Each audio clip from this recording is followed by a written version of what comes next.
વાત કરવી છે નર્મદામાં જમીન માટે જામેલી જંગ વિશે।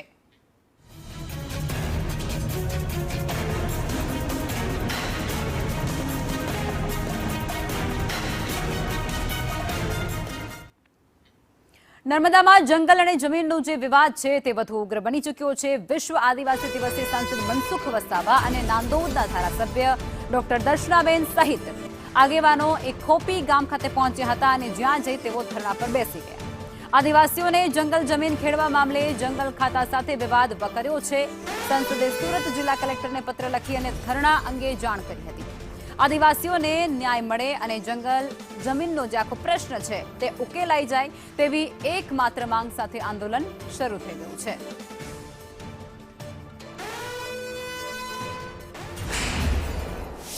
આજે ખોપી ગામની અંદર આપણે છે। ખોપી ગામની અંદર તમે જોઈ શકો છો મારી સાથે સાંસદ મનસુખભાઈ વસાવા છે ને એમની બાજુમાં ડોક્ટર દર્શનાબેન દેશમુખ ધારાસભ્ય છે। તેમની જે રજૂઆત એ છે કે આદિવાસી વિસ્તારના જે ખેડૂતોનો જે પ્રશ્ન છે તેનો નિકાલ નથી આવતો તે બાબતે ધરણા પર બેઠા છે। આપણે સાંસદને પૂછીશું મનસુખભાઈ, આજે વિશ્વ આદિવાસી દિવસ છે, પરંતુ બીજી તરફ આદિવાસીઓના જ હક અધિકાર માટે સાંસદે ધરણા પર બેસવું પડે, કેટલી ખરાબ વાત કહેવાય। આજે વિશ્વ આદિવાસી દિવસ છે। ગુજરાત ને દેશભરની અંદર વિશ્વ આદિવાસી દિવસ ખૂબ ધામધૂમથી અલગ અલગ જગ્યા પર ઉજવાઈ રહ્યા છે। હું તથા ડોક્ટર દર્શનાબેન દેશમુખ પણ અલગ અલગ આવા કાર્યક્રમમાં અમે પણ જવાના હતા, પરંતુ સાગબારા તાલુકાના મારા આદિવાસી ભાઈઓ જંગલની જમીનના પ્રશ્નોને લઈને અહીંયા ધરણા પર બેઠા છે, તો એમના સમર્થનમાં આજે અમે આવ્યા છે।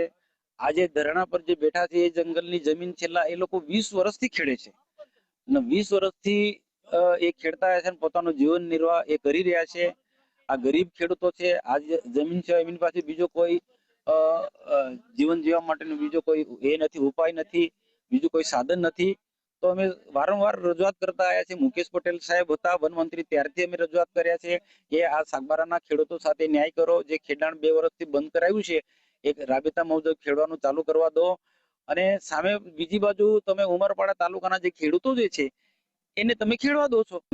જે જંગલની જે જમીનો આવેલી છે એમાં દરેક વિસ્તારમાં આદિવાસી સમાજના બધા જ ખેડૂતો ભાઈઓ બહેનો આ ખેતી કરતા આવ્યા છે અને જલ જંગલ અને જમીનનું સંરક્ષણ કરતા મારા આદિવાસી ભાઈઓ બહેનો જ્યારે આ પૂર્વ પટ્ટીના જંગલ વિસ્તારમાં રહે છે અને ખેતી કરી રહ્યા છે, જીવન નિર્વાહ કરી રહ્યા છે, પોતાના પરિવાર સાથે ગુજરાન કરી રહ્યા છે અને જંગલની જમીનની સાથે સાથે તેઓ પર્યાવરણનું પણ સંરક્ષણ કરી રહ્યા છે અને પર્યાવરણ બચાવી પણ રહ્યા છે। ત્યારે વૃક્ષો બચાવવાની કામગીરી વર્ષોથી આ ખેડૂતો ભાઈઓ બહેનો પણ કરી રહ્યા છે, જંગલ બચાવવાની કામગીરી કરી રહ્યા છે અને સાથે સાથે એને પ્રકૃતિની સાથે રહીને આ ભાઈઓ બહેનો જ્યારે ખેતી કરી રહ્યા હોય, પરિવારને જીવન નિર્વાહ કરી રહ્યા હોય, ત્યારે અત્યારે એમને છેલ્લા 20 વર્ષથી જ્યારે એ લોકો ખેતી કરતા હતા, પરંતુ છેલ્લા 2 વર્ષથી એમને ખેતી નહીં કરવા દેવા માટેનું જે રીતના વન વિભાગ દ્વારા એમને રંજાડવામાં આવી રહ્યા છે, વન વિભાગ દ્વારા જે રીતના એમની ઉપર જોર જુલમ કરવામાં આવી રહ્યો છે, જાણે કે કોઈક મોટા ગુનેગારો હોય કે કોઈ મોટો ગુનો કરી નાખ્યો હોય એ રીતના એમની સાથે જે વર્તન કરવામાં આવી રહ્યું છે એ ખરેખર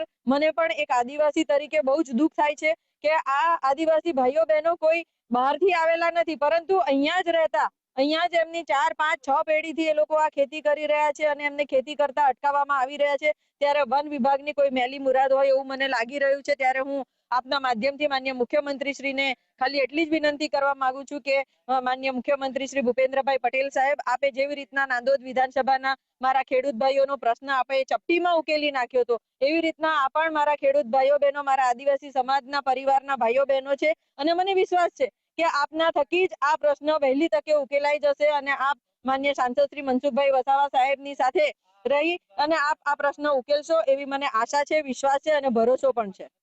તમે જોયું આ હતા નાદોદના ધારાસભ્ય ડોક્ટર દર્શનાબેન દેશમુખ અને મનસુખભાઈ વસાવા, તેમને આપણી સાથે વાતચીત કરી। ત્યારે સમગ્ર મામલે હાલમાં બંને નેતાઓ અત્યારે ધરણા પર છે, તેમની સાથે ભાજપના કાર્યકરો પણ છે ને સાથે સાથે ગ્રામજનો છે અને એક જ એમની માંગ છે કે જે રીતે ઉમરપાડાના ખેડૂતો ખેતી કરી રહ્યા છે એ જ પ્રકારની ખેતી તેઓને કરવા દેવામાં આવે અને તેમને ન્યાય મળે। ધારાસભ્ય એમ પણ કહ્યું છે કે સરકારને તેમને વિનંતી કરી છે કે જે રીતે નાદોદનો જે પ્રશ્ન હતો એ જ રીતે આ પણ પ્રશ્ન ઉકેલવામાં આવે।